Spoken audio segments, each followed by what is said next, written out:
গাধাকে সৃষ্টি করার পর তাকে বলা হলো সকাল থেকে সন্ধ্যা পর্যন্ত তাকে ক্লান্তিহীন পরিশ্রম করতে হবে, সারা জীবন তাকে পিঠে ভারী বোঝা বইতে হবে, খেতে পাবে শুধু ঘাস, আর তার মাথায় কোনো বুদ্ধি থাকবে না। তার আয়ু হবে 50 বছর। গাধা করজোড়ে সৃষ্টিকর্তাকে বলল, আমি এত বছর বাঁচতে চাই না, আমাকে 20 বছর আয়ু দেওয়া হোক। সৃষ্টিকর্তা সেটাই মঞ্জুর করলেন।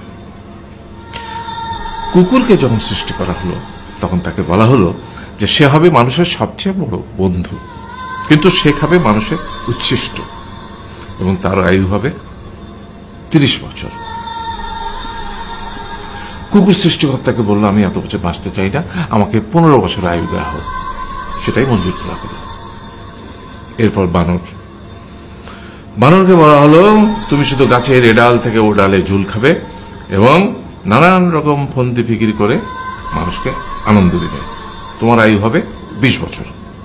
মানুষ বলল, আমি 20 বছর বাঁচতে চাই না, আমাকে 10 বছর দেওয়া হোক। সেটাই মঞ্জুর করা হলো। এবার এলো পুরুষ মানুষের পালা। তাকে বলা হলো যে তুমি হলে প্রাণীকুলের মধ্যে সবচেয়ে বিচক্ষণ এবং বুদ্ধিমান, সেই জন্য তোমাকে প্রাণীদের শিরোমণি করা হলো এবং তোমার আয়ু হবে 20 বছর।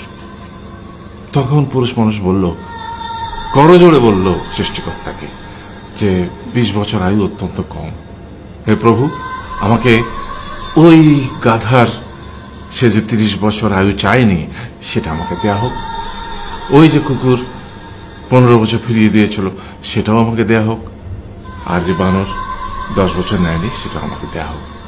20 বছর অত্যন্ত কম, আমি দীর্ঘদিন বাঁচতে চাই। সৃষ্টিকর্তা সেটাও মঞ্জুর করলেন। তারপর কি হলো? সেই থেকে ছেলেরা পুরুষ মানুষ হিসেবে বাঁচে 20 বছর, তারপরের 30 বছর সংসারের বোঝা পিঠে করে বয়ে বেড়ায়, সেটা কার মতো? গাধার মতো।